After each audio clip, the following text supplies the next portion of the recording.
galera, tudo bem com vocês? Aqui quem tá falando é a tia Gabi, professora de Ciências da Unidade Extremóis, e na aula de hoje a gente vai ver sobre vidas em condições extremas. Esse assunto tá no livro de vocês no módulo 16 e 17, nas páginas 164 a 171. Quando a gente fala em vida em condições extremas, a gente se pergunta, será que é possível encontrar vida nas condições mais extremas do planeta? Um dos exemplos que eu trouxe para vocês foi do topo do Monte Everest. Para quem não conhece, esse é o Monte Everest. Ele é o pico mais alto do planeta Terra, com 8.848 metros de altitude. Como vocês podem ver na imagem, tem bastante gelo, ou seja, ele é frio, e está ultrapassando as nuvens, é muito alto, então o ar rarefeito, as temperaturas são frias. Então, será que é possível existir vida nessas regiões? Fora que a inclinação é bastante grande, bem alta, então a movimentação ali é difícil, certo? Um outro exemplo que eu trouxe para vocês foi das Fossas das Marianas, que são esses círculos enormes que tem nos oceanos, que eles têm profundidade muito alta. A profundidade em média das Fossas das Marianas são de 10.911 metros de profundidade, ou seja, um local com pouca existência de luz solar, e as espécies que existem dentro dessas Fossas das Marianas são bem diferentes das que a gente conhece, as espécies mais costeiras. Então se sabe que tem vida, mas são vidas diferentes, beleza? Quais são os fatores limitantes para a existência de vida? A gente sabe que para se existir vida no nosso planeta, existem diversos fatores limitantes, como a existência de luz solar, presença de oxigênio, tudo isso são fatores limitantes. E alguns exemplos que eu trouxe para vocês são fontes de energia, que a gente está falando justamente sobre a luz solar, que é um fator primordial para a vida, porque ele aquece o nosso planeta, permite a fotossíntese e a geração de oxigênio, então é um fator primordial.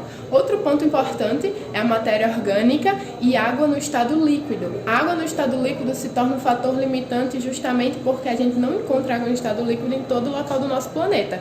Fontes de energia e matéria orgânica a gente pode encontrar em uma maior abundância, mas o estado líquido da água é mais difícil. A água no estado líquido, como a gente conhece, que a gente bebe, cozinha, toma banho, ela só existe graças à posição do nosso planeta no sistema solar. Nós somos o terceiro planeta no sistema solar em ordem.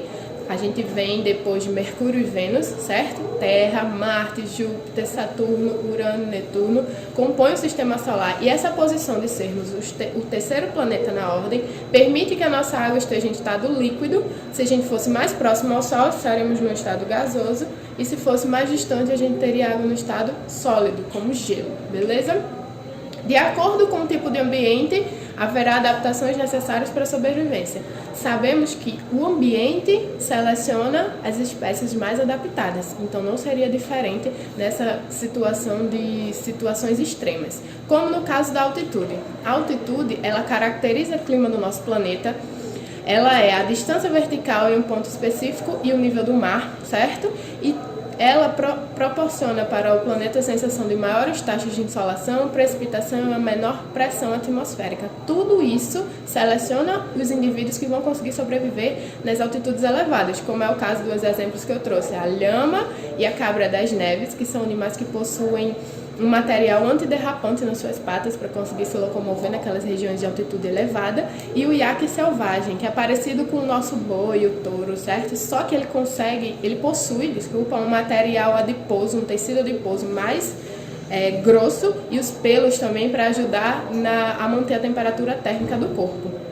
Um outro fator limitante são os desertos. A gente sabe que nos desertos, o deserto ele é uma região quente do nosso planeta, com poucas chuvas durante o ano e uma grande amplitude térmica durante o dia, certo? O que é amplitude térmica? As temperaturas variam muito. Elas podem ser de 40 graus durante o dia e menor que zero durante a noite. Então, tudo isso aí seleciona quais são os indivíduos que vão sobreviver nesse ambiente. Como é o caso dos exemplos que eu trouxe, o cacto, o dromedário, escorpiões e serpentes. A gente sabe que até nos filmes do deserto são conhecidos por terem bastantes espécies de escorpiões. Não é porque a gente vê só areia no deserto que não existem espécies, pelo contrário.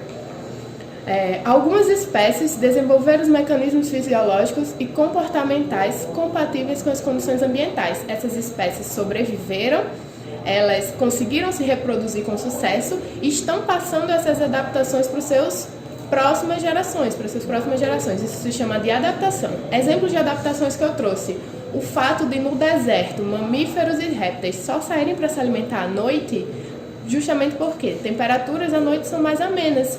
Fora que à noite a escuridão é maior, então eles se protegem de predadores e conseguem pegar melhor suas presas.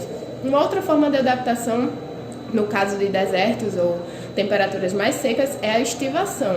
O que é a estivação, professora? Estivação é um parente próximo da hibernação, a gente pode dizer assim, certo? Só que a estivação acontece com espécies que vivem em regiões secas. Um bom exemplo de estivação é aquela lagoa que se forma aqui nas nossas regiões. Sabe quando chove, que se formam lagoas enormes, nascem vários peixes e ninguém sabe de onde é que vieram aqueles peixes? O que acontece? Esses peixes se reproduzem, colocam seus ovos e aí vem a época seca, onde as lagoas secam. Esses ovos eles ficam depositados naquela área e quando entram em contato com a água de novo, eles eclodem. Eles entraram em estado de estivação durante o período de seca. Entrou em contato com a água, eles eclodem e voltam à vida, beleza? Um outro exemplo aí, a gente tem extrair água de seus alimentos. Isso é uma forma de adaptação que várias espécies de animais fazem para conseguir sobreviver a regiões secas. Eu trouxe para vocês a imagem de uma espécie. Esse aí é o Lepus californicus, uma espécie de lebre super adaptada ao deserto e a regiões secas. Vocês estão vendo as orelhas enormes que ele tem? São orelhas grandes e bem vascularizadas que ajudam a diminuir a temperatura corporal nas épocas mais quentes, beleza? Um outro exemplo de animais que sobrevivem a ambientes inóspitos são os extremófilos. São dados esse nome a seres vivos que conseguem sobreviver a ambientes inóspitos.